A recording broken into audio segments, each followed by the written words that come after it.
he wrote the definitive article on Sumerian mythology for the standard encyclopedia in the field.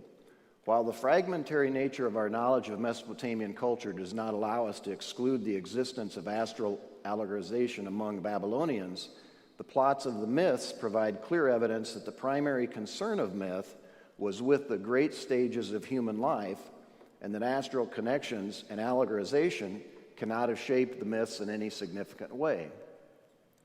A more erroneous view could hardly be imagined. But that's the standard current opinion. And that opinion flies in the face of what is very well known, and that's that in the most ancient texts we have from 3000 BC, the only gods mentioned are star gods. And so the leading scholar on the earliest writing in the world from Uruk is a gal named Zarzharinska from Czechoslovakia. And here was her comment.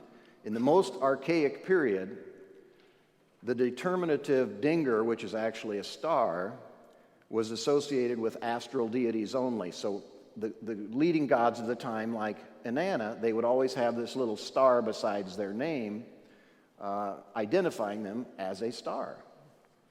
So how do you reconcile that with the previous comment from Wolfgang Heimpel that all these myths describing these figures have nothing to do with stars or planets? So, we've worked in this area for 30-some years now, and you're always trying to come up with an argument showing these guys wrong, because they're never going to listen, no matter how many articles you write. So you want to come up with an argument that kind of draws attention. And so a couple years ago, I stumbled across a myth from the New World here in America, from the Pawnee. And they lived around Nebraska on the Great Plains. And towards the end of the 19th century, the anthropologists, just as the tribe was basically dwindling down to nothing, the anthropologists started visiting them and recorded their sacred myths. And so that's what we're going to move to now. So it says, no other primitive people has such an extensive and accurate record of its myths, tales, and legends as the North American Indian. The peoples of ancient, they're talking about the Aztecs now, but it's applicable to the Pawnee as well, as we'll see. The peoples of ancient Mesopotamia keenly observed the sky and used the calendar to predict solar and lunar eclipses, the cycles of the planet Venus, the apparent movements of the constellations and other celestial events. To them, these occurrences were not the mechanical movements of innate celestial bodies, but they constituted the activities of the gods, the actual recapitulation of mythical events from the time of creation.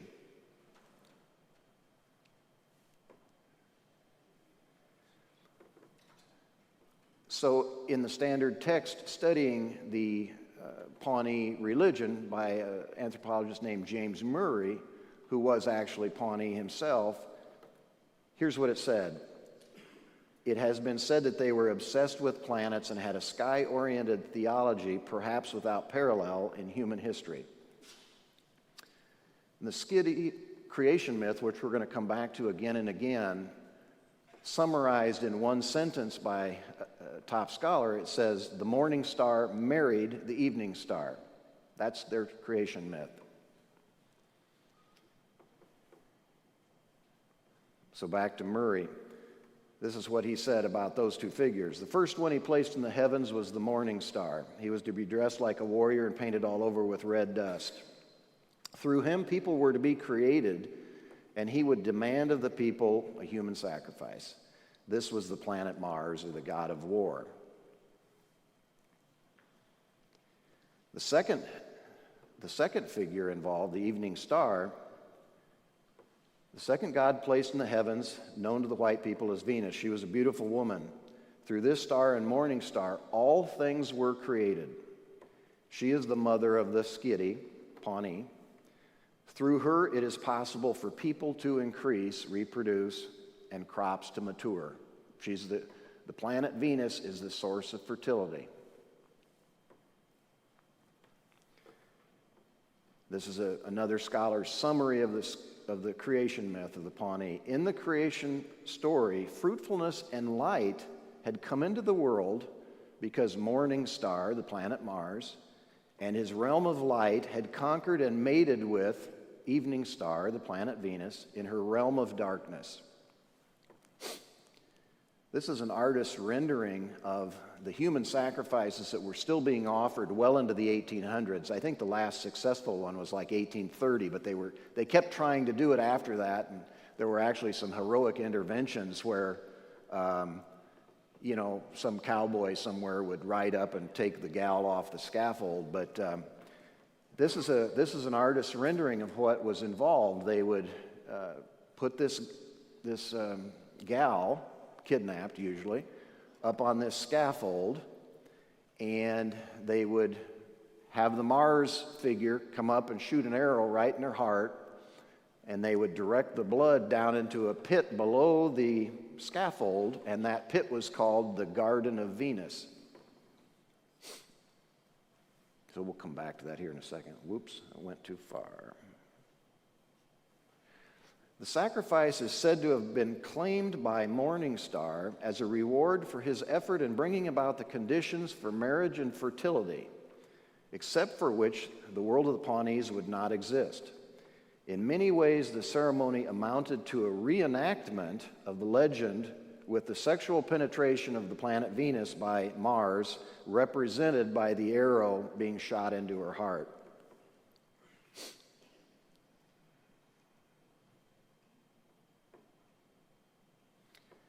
The sacrifice as a whole must be considered as a ritual dramatization of the overcoming of Evening Star by the Morning Star and their subsequent connection from which sprang all life on Earth. The girl upon the scaffold seems to have been conceived of as a personification or embodiment of the planet Venus surrounded by her powers. When she was overcome, the life of the Earth was renewed, ensuring universal fertility and increase. Where have we heard that before? Virtually the exact same sentences from ancient Mesopotamia, involving the exact same planet, the planet Venus. Back to the human sacrifice. The pit below where the blood was directed symbolized the garden of the Evening Star from which all life originates. Again, I'm just citing anthropologists. This has nothing, these are top scholars. This isn't me filling in the details here, writing over them, substituting words. In theory, the Skiddy Pawnee ceremonies all have as their object the performance either through drama or through ritual of the acts which were performed in the mythological age. The ritual is a formal method of restating the acts of the supernatural beings in early times, in this case, the planet Mars, the planet Venus.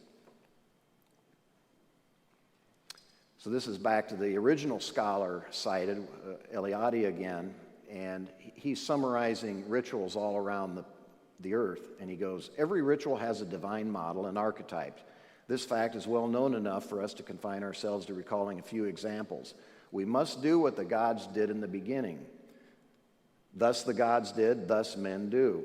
This Indian adage summarizes all the theory underlying rituals in all countries. To summarize the Skiddy Pawnee myth then, I'm just going to throw three different sentences that we've read already together. They're by three different authorities. But the first one, the Morning Star married the Evening Star. The second one, all things were created through sexual union between the planet Mars and Venus. And three, with their sexual union, the life of the earth was renewed, bringing universal fertility and increase.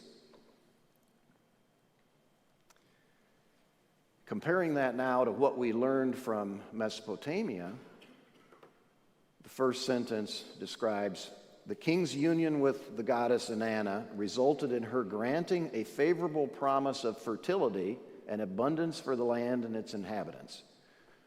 Second sentence, Inanna's character as a goddess of fertility who brings about intercourse between the sexes is also manifested in numerous other sources.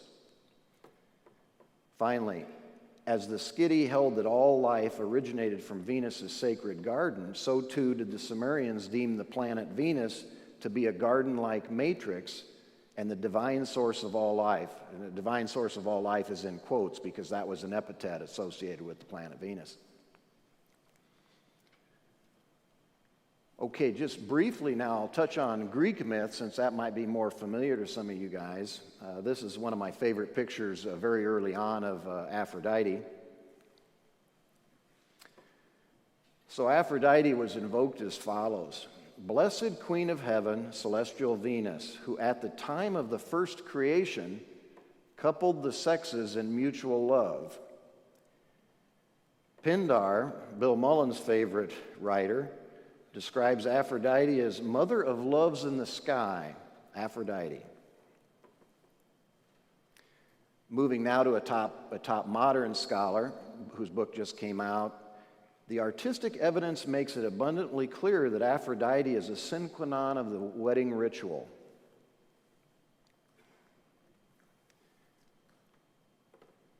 Venus is the star which in poetry enjoys a close association with Aphrodite and with marriage ceremonial. That's James Diggle, another top guy in Greek studies. The final sentence there is from Euripides. We sing the heavenly daughter of Zeus, the mother of loves, Aphrodite, who brings nuptials, weddings, to maidens. Walter Burckhardt, arguably the top Greek scholar in the world today, admittedly, the connection between Ares and Aphrodite is firmly rooted in cult and myth. Ares is well known to be the husband of Aphrodite in numerous Greek sources. This just came out here in the last couple years.